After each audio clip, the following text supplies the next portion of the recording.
Buenos días. Buenos días. Antes que nada, muchas gracias por aceptar esta entrevista. Con todo gusto. ¿Podría decirnos su nombre completo y comentarnos en qué empresas ha trabajado en Japón y en México? Con todo gusto. Mi nombre es Eugenio José Reyes Guzmán. Soy actualmente el director del World Trade Center Monterrey, cuya licencia la tiene la Universidad Autónoma de Nuevo León. En Japón trabajé para Coca-Cola International en Tokio, y en México he trabajado para Vitro, para Cemex, para Monsanto, para Marino, y por 15 años tuve una empresa de producción de estuco y pegapiso. Ok, muy bien, entonces estoy segura que sus experiencias laborales en ambos países nos van a ser muy interesantes. Espero que sí. ¿Está listo para comenzar? Totalmente. Ok. Bueno, para empezar me gustaría preguntarle sobre el manejo de los recursos humanos en las empresas donde trabajó. ¿Podría contarnos un poco sobre eso? Bueno, cada empresa tiene su estilo. Por ejemplo, Cemex le llamaban The Cemex Way y tenía un proceso muy riguroso para ir capacitando al personal, para darle promociones. Siendo una empresa que crecía tanto a nivel mundial, en todo momento había oportunidades para ir a trabajar a otros países. Cemex en particular, a toda persona que destacara en su trabajo, después de 2 años de haberse comprometido con la empresa, le podían ofrecer, no siempre, una beca. En mi caso en particular, Cemex me becó al 100% para estudiar una maestría en Singapur y Tailandia. Que eso no todas las empresas lo tienen. Vitro, donde estuve 3 años y medio, con ellos fue un camino distinto. Me ofrecieron un diplomado para ejecutivos cuando todavía no era ejecutivo, con la Universidad de Thunderbird, y gracias a ello, estando en el diplomado, un profesor me dice: oye, ¿y a dónde vas? ¿Quo vadis? Y le dije, pues no sé, yo era un joven de 26 años, no tenía maestría, estaba casi acabando una maestría en Monterrey, pero me dice: oye, si quieres realmente dar un salto cuántico, tú precisas de estudiar una maestría en otro país. Y me invitó justamente a estudiar una maestría en Thunderbird, y ahí fue donde me becó Coca-Cola. Ofrecían 2 becas al año para 2 estudiantes latinoamericanos, y tuve la oportunidad y el privilegio de haber sido uno de ellos. Eso es desde el punto de vista de México. Japón es distinto. Hay muchos mitos y realidades sobre Japón. Dicen realmente que la empresa japonesa contrata de por vida. Yo diría que sí y no. Sí es una empresa tradicional japonesa, 100% japonesa, para toda aquella persona que haya egresado, y esto es un tema piramidal, de la Universidad de Tokio, Tokyo Daigaku. Ellos sí que tienen al menos la posibilidad de quedarse en la empresa toda la vida, pero claro, es un camino muy largo. Lucía, no creas que por haber salido de esa universidad, la número 1 en todo el país, con ello iban a ser gerentes o mucho menos directores. No, ese era un proceso que se da con los años de antigüedad y, claro está, con un trabajo probo y probado. Pero, pues bueno, ellos saben que toda vez que se comporten correctamente, que den resultados, que haya un profesionalismo en su actuar diario, con ello, pues la empresa va a ser muy fiel a ellos, les va a permitir hacer una carrera en la misma, y con los años esa persona irá subiendo de un puesto a otro hasta llegar a ser, pues, primero gerente y posteriormente director. Y hablando de las relaciones laborales, ¿cómo describiría estas empresas en donde estuvo? Bueno, Yo estuve en Coca-Cola Internacional, que es una compañía internacional en Japón. Y ahí no seguían del todo el mismo caminito que una empresa tradicional japonesa. Eh, Ahí era un tema de meritocracia y sí, de alguna manera le daban un cierto privilegio a aquellas personas que hubiesen tenido una experiencia internacional.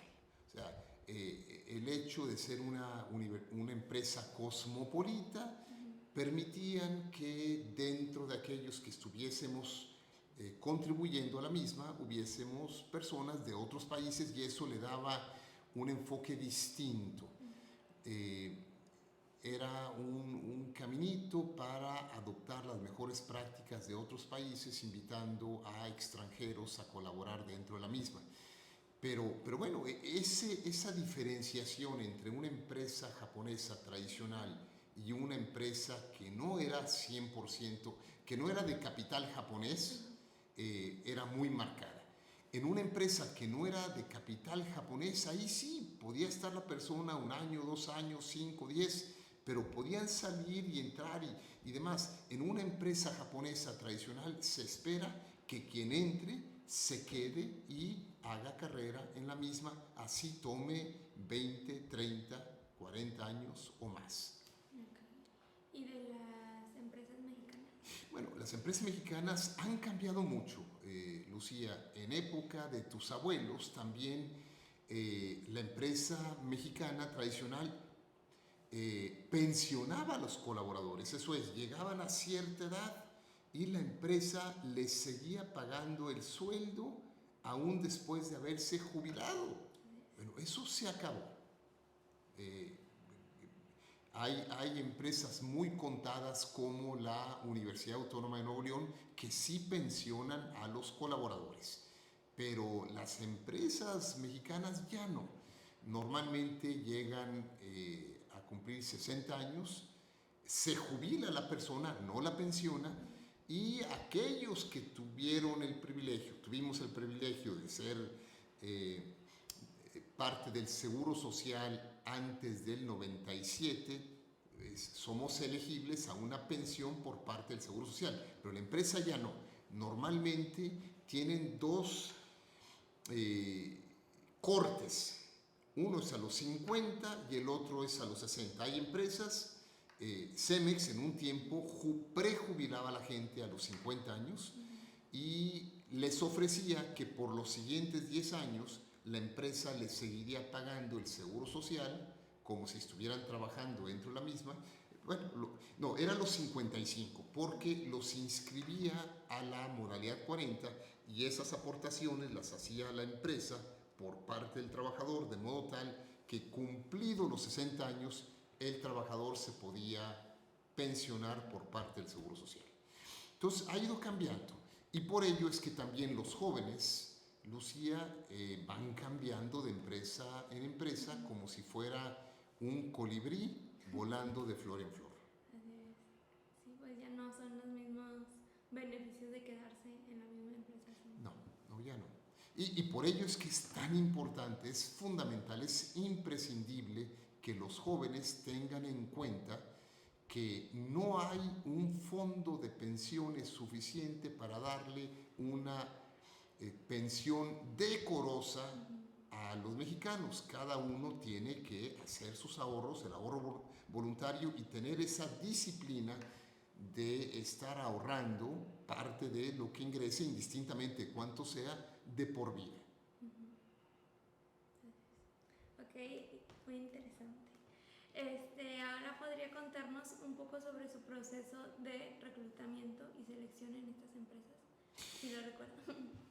Claro, vaya, yo creo que esto sí es un tema transversal. Toda empresa tiene una batería de pruebas. Hay pruebas psicológicas, psicométricas, de aptitudes, de habilidades, pruebas 360. Hay una batería también de exámenes para ver la agilidad mental de las personas. De repente hay unas que dicen, bueno, yo te voy a poner en una situación de estrés para ver cómo reaccionas. Hay otras que los ponen en un tipo de campamento donde en grupo tienen que encontrar claves para dar con un tesoro, y eso habla de las habilidades de trabajo colaborativo. En fin, lo que sí es una realidad es que todas las empresas tienen que hacer un examen minucioso y riguroso del perfil del colaborador para ver si cumple o no con el puesto. Y un tema que hoy por hoy está más que nunca vigente es el de confianza. Porque ¿de qué le vale, de qué le sirve a un colaborador tener muy buenas credenciales y muy buenos estudios si flaquea en el tema de ética, valores y virtudes? Y eso hoy más que nunca las empresas lo valoran y lo toman como un rubro de alta estima. Aquí lo hemos visto. Así es. Muy bien. ¿Y cómo describiría los sindicatos y su influencia en su experiencia laboral? Bueno, yo separaría el sindicalismo de los líderes sindicales. El sindicalismo surgió a nivel mundial como un mecanismo de protección de los trabajadores ante algunas acciones arbitrarias y no del todo justas de parte de los patrones. El sindicalismo es muy bueno. Es una forma de representar en forma colegiada a los trabajadores y tener una voz que negocie con los dueños de la empresa. Y está muy bien. El problema es cuando los líderes sindicales nuevamente carecen de valores y virtudes. Entonces se convierte en un negocio donde tenemos líderes sindicales multimillonarios y colaboradores quizás no con tan buenas prestaciones. El sindicalismo debiera ser realmente un puente entre los dueños de la empresa y los colaboradores. Debiera ser un tipo de caja de resonancia donde los dueños de la empresa puedan tener a flor de piel el sentir de los colaboradores. Debe ser un tipo de esfuerzo de tener la mano en el pulso del tiempo y el oído en el corazón de Dios. Es muy bueno el sindicalismo, pero habría que tener siempre líderes sindicales arropados por valores y virtudes. Sí, que representen los intereses de los trabajadores. Que lo representen, pero que ellos mismos en esa representación también se sepan a sí mismos como un conducto para acercar a unos y a otros, porque no todo lo que pida el colaborador se les va a dar ni se les puede dar. Entonces, esos líderes sindicales tienen que estar de alguna manera negociando con ambos lados para que la exigencia del colaborador, porque pedir pueden pedir lo que sea, pero no necesariamente va a ser algo feasible ni justo. Okay. ¿Y usted ha formado parte de algún sindicato? Claro. Por ejemplo, aquí en la universidad. Sí. Dentro de la universidad soy parte del sindicato orgullosamente. Y es un sindicato muy bien manejado, es un sindicato que conoce perfectamente bien lo que la universidad puede dar y en todo momento está luchando por los intereses de los colaboradores, pero que también no hace exigencias que sean irrealizables o poco razonables, correcto. ¿Y en Coca-Cola International había sindicato? No había sindicato. No recuerdo. No recuerdo. Ok, está bien. Y bueno, hablando un poco más sobre algo que ya mencionó, ¿qué me puede decir sobre la ética y la responsabilidad social en las empresas donde laboró? A ver, es un tema que en lo personal me interesa en grado superlativo, Lucía. La responsabilidad social empresarial por excelencia está con el colaborador, su familia, con clientes y proveedores de parte de la empresa. hay empresas que reciben galardones por ser supuestamente socialmente responsables y van y dedican un poquitito de dinero a sembrar arbolitos, a rescatar perritos, a pintar bardas, a poner mosaicos para crear comunidad. Pero la verdad es que nada de ello realmente es sustentable. Por excelencia, la definición más sublime de responsabilidad social está con los trabajadores. El solo hecho de darles una oportunidad laboral, de pagarles un sueldo justo y digno, eso es la mayor responsabilidad social de una empresa, y así lo deben de conocer los empresarios. Voy más allá, la empresa deja de ser del empresario y se convierte en un bien social, y el empresario es ese líder virtuoso que tiene una obligación grave de hacer crecer la empresa siempre considerando el bien común. Y el bien común es parte de la doctrina social de la Iglesia, que habla de la universalidad de los bienes. Eso es, todos tenemos derecho a ciertos bienes, pero con los derechos vienen también obligaciones. Entonces, el colaborador tiene la obligación de trabajar duro y con ética y con valores, y el dueño de la empresa tiene esa obligación grave de hacer crecer a la misma, siempre considerando a los colaboradores y, ¿por qué no?, el bienestar, que es el dinero, pero el bien ser también del colaborador, y ahí viene toda la capacitación que se les da y todo lo que se les puede dar en adición. Recordemos que Nuevo León fue el precursor del seguro social en México décadas antes de que hubiera seguro social de parte del gobierno federal. Fue el precursor de las escuelas tecnológicas en el país, porque había líderes virtuosos, y también el primer programa de darle vivienda digna y cercana a los puestos de trabajo a los colaboradores inició en Monterrey también con don Isaac Garza Garza, el padre de don Eugenio Garza Sada. Eso es, siempre se ha requerido que el dueño de la empresa esté consciente de ese rol tan importante que juega en la sociedad. No habría una anarquía total de no ser por los grandes héroes de toda sociedad, que son los empresarios, porque al haber empresarios hay empleos, al haber empleos hay dinero, habiendo dinero hay compras, habiendo compras hay otras empresas que pueden vender, habiendo dinero las universidades tienen recursos porque la gente tiene para pagarlo, o a través de los impuestos va al gobierno, habiendo dinero de los impuestos de las empresas y los colaboradores, el gobierno puede operar. La causa raíz de todo bien desde el punto de vista terrenal está en la empresa, y desde el punto de vista de valores y virtudes tiene el empresario que comprender que hay una masa crítica que en todo momento está observando muy de cerca el comportamiento de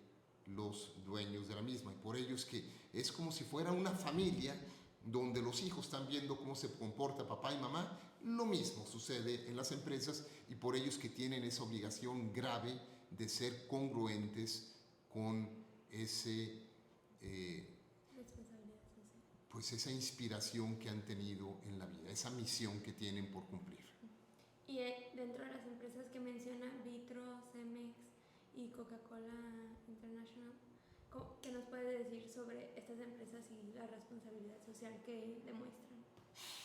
Bueno, Vitro es una empresa que emanó del grupo de empresas que formó don Isaac Garza Garza y los hijos, Roberto Garza Sada, Eugenio Garza Sada, y de ahí los Garza Lagüera, que han sido empresas que sí, se han preocupado siempre por los colaboradores, pagan, pues creo yo, muy por encima de lo que se paga en otras empresas, dan otro tipo de oportunidades a los colaboradores, ciertos bonos, y están muy conscientes de que están siendo un medio para generar prosperidad, no solamente en el estado, en la ciudad, en el país entero.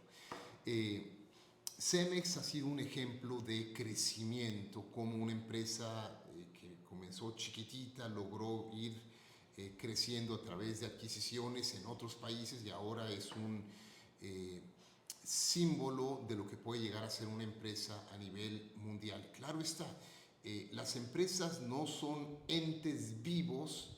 Quienes viven y quienes le dan su razón de ser son los colaboradores, y empezando por la cabeza. Y ahí es donde es muy importante que el liderazgo de la empresa tenga ese tipo de atributos.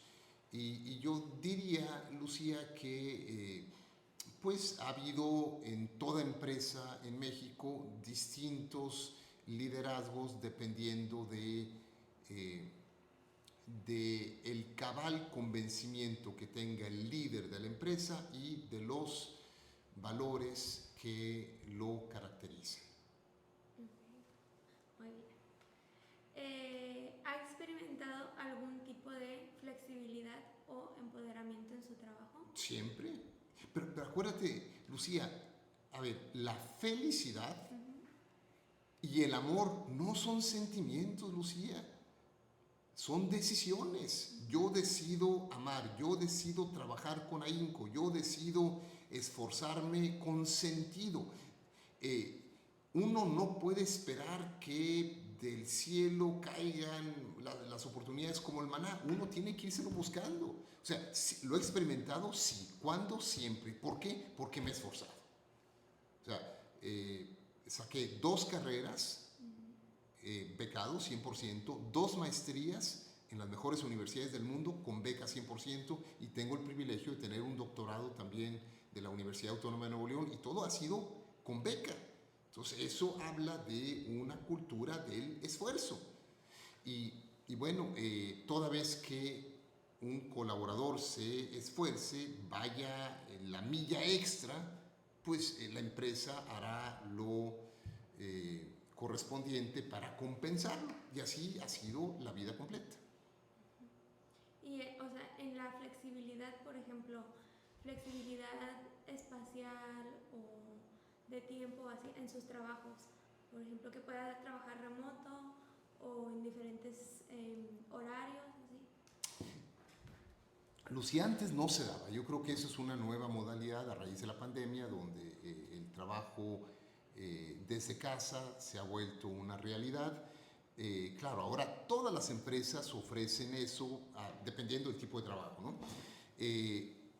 No es tanto, la verdad es que se habla más de ello de lo que realmente sucede. Yo pensaría que es menos de el 15% del trabajo total se hace en forma remota en términos generales. Habrá algunas empresas que en forma muy puntual tengan pues casi todos los trabajadores en forma remota, pero el grueso de las mismas tienen que ir a una oficina de brick and mortar, o sea, de una oficina física donde tengan que estar desarrollándose.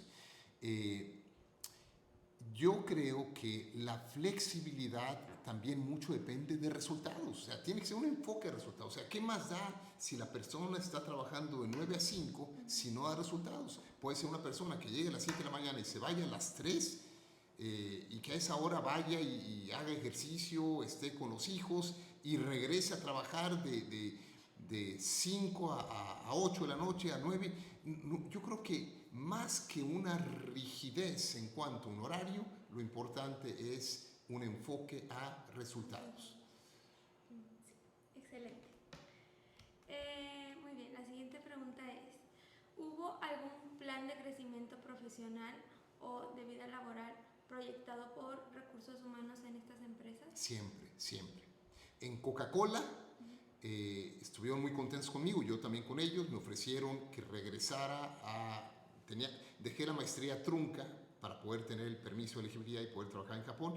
La dejo trunca, me dijeron, regrésate a Estados Unidos, acabas y vienes con nosotros. Me ofrecían un trabajo muy seguramente por muchos años más. Por decisiones personales no lo hice. En Cemex empecé con una jefatura, de ahí brinqué a ser gerente, y de gerente llegué a ser un director dentro del grupo que participábamos en las reuniones directivas mundiales. Pero claro está, para cuando entré a Cemex ya tenía mi maestría de Thunderbird, tenía mis 2 carreras y un cierto... había trabajado en Italia, en la Fiat, entonces como que vieron que tenía el potencial para ser desarrollado y se lograron maravillas y creo yo que hice un muy buen desempeño en los 8 años que estuve trabajando en Cemex.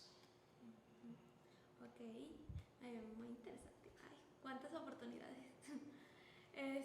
¿Y cómo describiría el manejo de la diversidad e inclusión en estas empresas?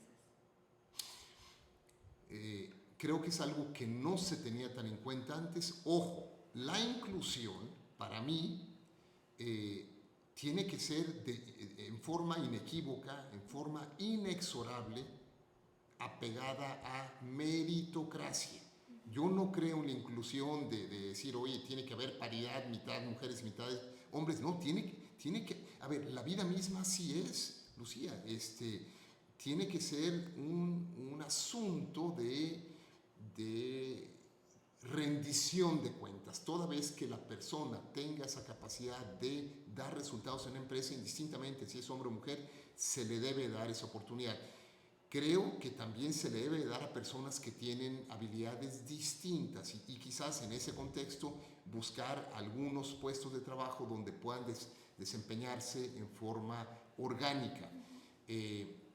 Pero no creo yo en la igualdad, ni teniendo gemelos idénticos, las oportunidades van a ser las mismas para ambos, o trillizos incluso. Las oportunidades se las va labrando la persona. La vida misma es una serie de decisiones concatenadas una detrás de la otra y el resultado de la vida de la persona se va forjando a través de esas decisiones que toma. Entonces, sí, la empresa debe ser un medio para que el colaborador crezca, pero no por no por decreto, tiene que ser en base a resultados. Y de la diversidad, por ejemplo, menciona que en Coca-Cola había que era una empresa cosmopolita, entonces supongo que había un grupo diverso de personas. De todo el mundo, y eso siempre será un atributo que donde puedan converger distintas maneras de pensar, distintas habilidades para enriquecer el resultado final, claro, sin duda. Y toda vez que una persona tenga la humildad para reconocer que hay otros puntos de vista, eso enriquece siempre las relaciones humanas. ¿Qué nos puede decir sobre las leyes laborales y las regulaciones en cada uno de estos países? Bueno, creo yo que, como tú bien conoces, por encima de la Constitución están los acuerdos y tratados multinacionales y esos son los que de alguna manera marcan la pauta de cómo deben de ser las relaciones laborales. En el caso de México, habiendo firmado el TEMEC, dentro del TEMEC está la reforma laboral y por ende es que tenemos la obligación de actuar en consecuencia según lo que dicta ese tratado multinacional. Dentro de las mismas establecen que todo trabajador tiene derecho a un sindicato y dentro de las empresas puede haber ahora más de un sindicato y bueno, hay ciertos estándares que deben de cumplirse a nivel internacional y creo que eso va poco a poco encaminado a que cada vez haya una mayor justicia laboral en los puestos de trabajo. Claro está, todo eso se ve mucho más en empresas grandes y las MIPYMES están todavía como un trabajo en proceso. Información. ¿Y con respecto a Japón? En Japón tienen muchos años teniendo leyes laborales muy buenas. Ahí el tema es que se combina, Lucy, la ley laboral con la cultura. Un japonés, por ejemplo, le costaba mucho trabajo, suponiendo que tú fueras japonesa, yo también, siendo tú una jovencita, yo un hombre mayor, a ti se te haría muy difícil como japonesa decirme algo que fuera contrario a lo que yo hubiera dicho, aunque tú tuvieras la razón y yo estuviera equivocado. Entonces, lo que hacen las empresas japonesas tradicionales es que tienen un fondo para que todos se vayan varias veces a la semana a cenar y tomar. Y ya estando tomados se relajan esa brecha que hay entre unos y otros, y entonces el colaborador con toda confianza puede decirle abiertamente a los jefes qué es lo que piensan y qué no les parece. En términos generales, los japoneses son muy respetuosos y creo yo que existe también un componente social fortísimo donde el trabajador japonés no se va del puesto de trabajo si no se ha ido el jefe. Es hasta cierto punto para ellos vergonzoso el llegar a casa a veces con luz de día. Ha ido cambiando, pero antes se quedaban hasta el último y por ello es que se iban a tomar después del trabajo para que los vecinos no dijeran que el esposo de la vecina estaba llegando temprano y por ende era catalogado como un flojonazo. Entonces, todo ese tipo de presiones sociales son tremendas en un país como Japón, se siguen dando cada vez menos, pero pues bueno, son usos y costumbres de cada país. Sí. También en clase aprendimos sobre el Japón de la enfermedad por el estrés laboral que tienen. Fortísimo. Japón tiene el porcentaje más alto de suicidios de jóvenes por la presión que sienten todos ellos para llegar a ser admitidos a la Universidad de Tokio. Yo no aquí, en la universidad. Pero, bueno, ¿podría compartir alguna opinión sobre su futuro laboral en el país extranjero? Si es que ve algún futuro regresar a Japón. Uy, Lucy, yo ya llegué al 6º piso. Yo creo que hoy, más que estar buscando una carrera profesional en otro lugar, quizás la pauta de la misma pudiera ser marcada por el futuro laboral de mis hijos. Digo, mi esposa y yo tenemos 2 hijos y quizás el día de mañana nos toque vivir, ya en mi caso, trabajar en el país donde estén mis hijos con sus familias, con tal de verlos a ellos y a los nietos. Qué bueno, qué bueno. Y para concluir, ¿podría compartirnos algunas diferencias que encuentre entre trabajar en Japón y México? Y si tiene alguna preferencia entre estos dos. No, ninguna preferencia en lo absoluto. Yo lo que te diría es que uno de los valores más difíciles de encontrar en los colaboradores en México y en China es el motor propio. En inglés sería el self-driven. La gente que tiene ese coraje para hacer cosas nuevas, para dar un poquito más, de no regirse por un horario laboral, que siempre estén buscando crear, innovar, no sé, ayudar a los demás. Eso es algo muy valioso que se aprecia en todo país. Pero dijo que esto falta en México y en China. No, eso falta y falta mucho en los jóvenes. Vaya, por ello, Lucía, es que la meritocracia para mí tiene que ser la forma natural en que la gente vaya subiendo. O sea, no es lo mismo tener 2 colaboradores que uno se conforme con... Mira, hay empresas como BAT, que ellos tienen 3 categorías. Achiever, que es el que cumple con lo que se le pide. Underachiever, que es el que ni siquiera cumplió. Y overachiever. El overachiever, de ese estoy hablando, aquel que hace más de lo que se espera de ellos. A él lo promueven para trabajar en la misma empresa o en el mismo país o en otros países. El que cumple, pues ahí se queda nada más, pues cumple muy bien. Y el que no cumple, sale. Y así debe ser, Lucía. Pero el problema es que aquellos que solamente cumplen o incumplen son muchos. Y yo creo que cada persona, y no es otra cosa más que disciplina, uno tiene que esforzarse por leer, por estudiar, por prepararse, por trabajar, por decidir, por ser optimista, por estar en todo momento alegre, que son decisiones. Entonces lo que se refiere es que esa diferencia que encuentra entre trabajar en Japón y en México es que en México hay muchos, sobre todo los jóvenes que son underachievers o achievers, y en Japón hay más overachievers. No, yo diría que es universal, que aquellos que sí tienen ese motor propio como tú, no son tantos. Okay. Muy bien. ¿Y esa es la única diferencia o tiene alguna otra diferencia que le gustaría mencionar? No. Ok, bueno, eso sería todo y muchísimas gracias por compartirnos sus experiencias.